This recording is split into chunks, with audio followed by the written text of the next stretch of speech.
So we were discussing money supply last time. We said this money supply basically can be changed through commercial bank lendings.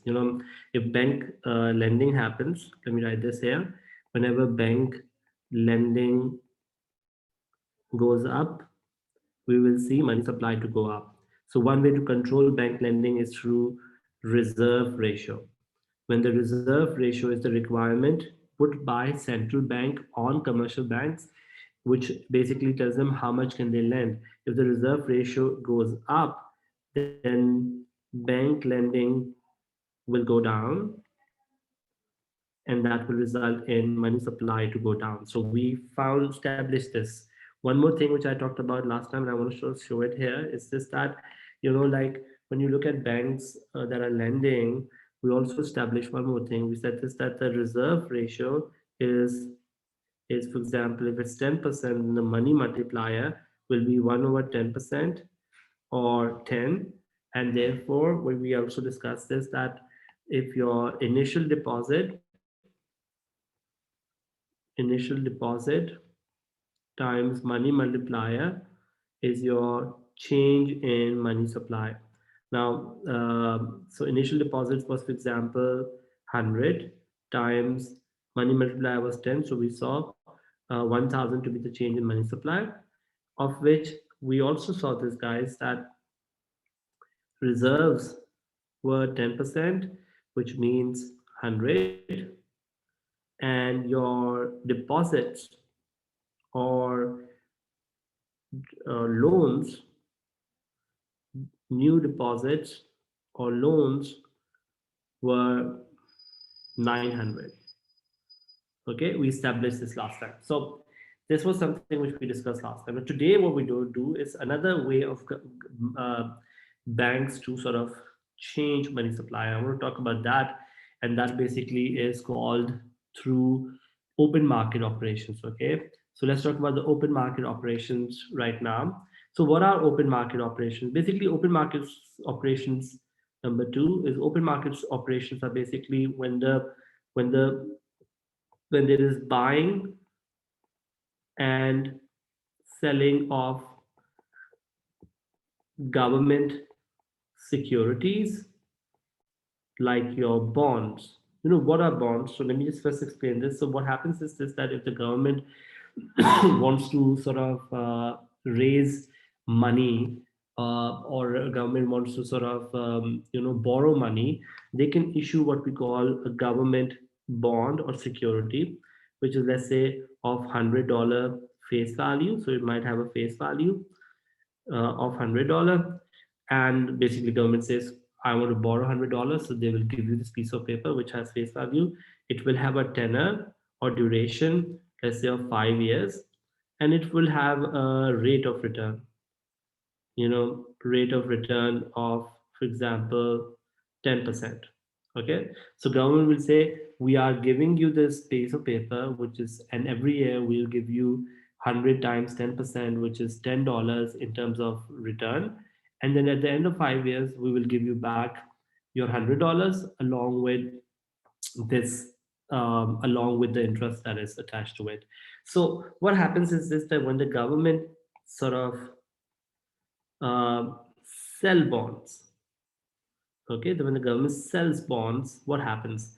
So what happens is this, that the bonds will go to the market. Okay, so government is selling bonds, but basically what happens in return is this, that the money comes back to the government.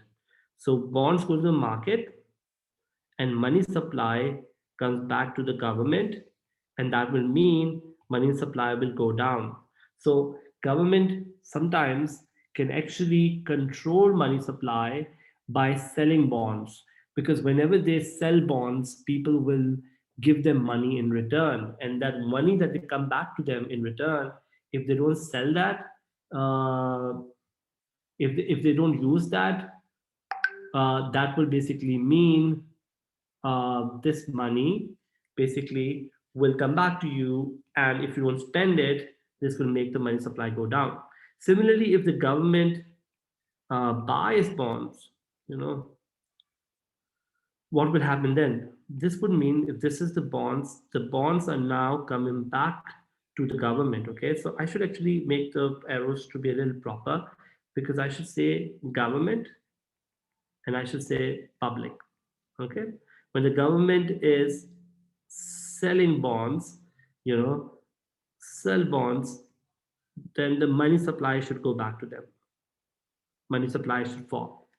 And when the government is buying bonds from public, so this is where the government buys bonds.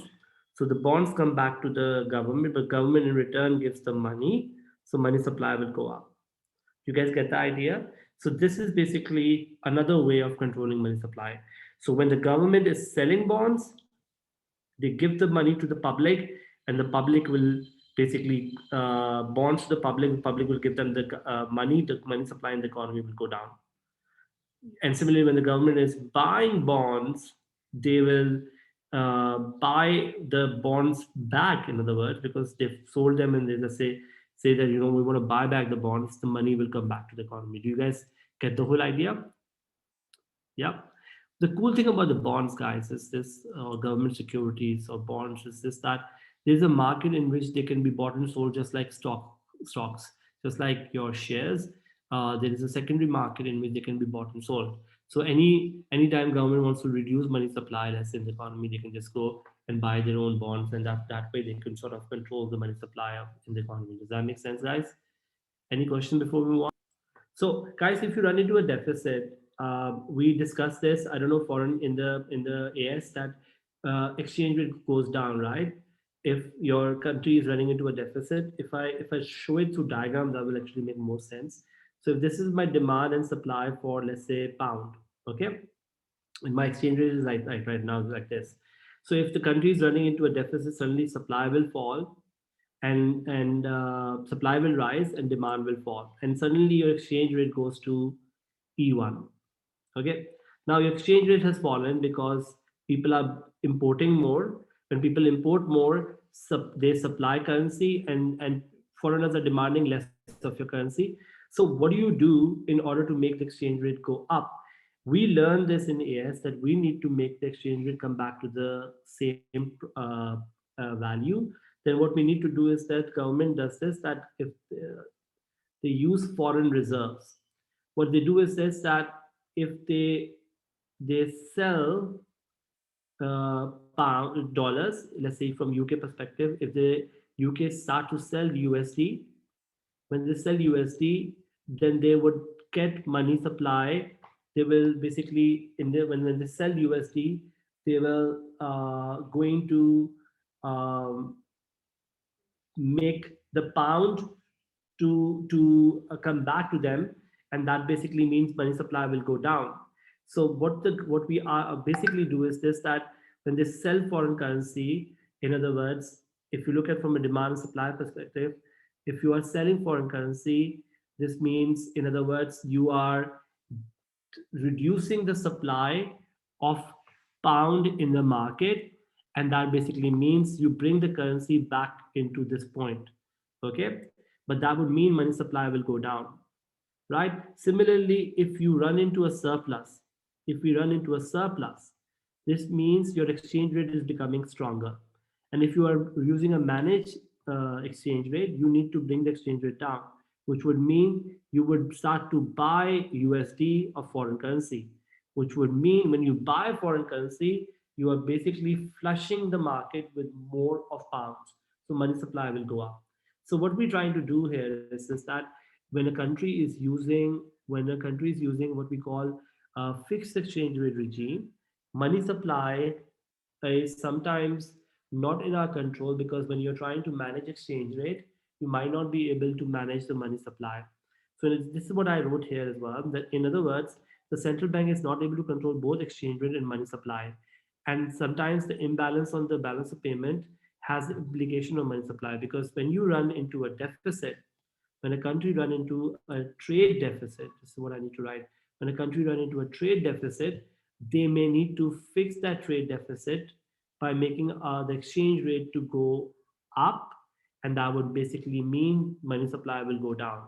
Similarly, when you run into a trade surplus, which means the exchange rate is too strong, they may need to bring the exchange rate down by basically, when your exchange rate is up, you start to buy foreign currency, which means you start to supply more pounds in the market, so money supply will go up. You get it? Does that make sense, guys? So what we're trying to say is that if you are running into if you are running into a fixed exchange rate regime or a managed exchange rate regime, you may not have control over money supply if you want to have control over exchange rate. So in other words, your exchange rate is what we call your external value of money, which may not be in your control when you have when you which may not be in your control, your which can be in your control, but then your money supply will not be in your control. Make sense, guys? Any questions about this? It's slightly complicated in terms of an idea, but I hope you remember from your AS discussion. If you don't, we'll revise this when we meet on Monday. Okay. Any questions before we end the class?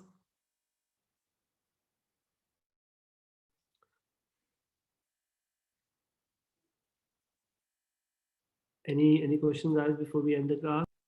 Okay, then I'm going to end the class. I'm going to recap all of this last ideas when we meet on Monday. And hopefully, I will be fully recovered, no coughing and nothing happening, inshallah ta'ala, on Monday. So, thank you, guys. See you on Monday, guys. Yes, Monday I'm coming to campus. Bye bye.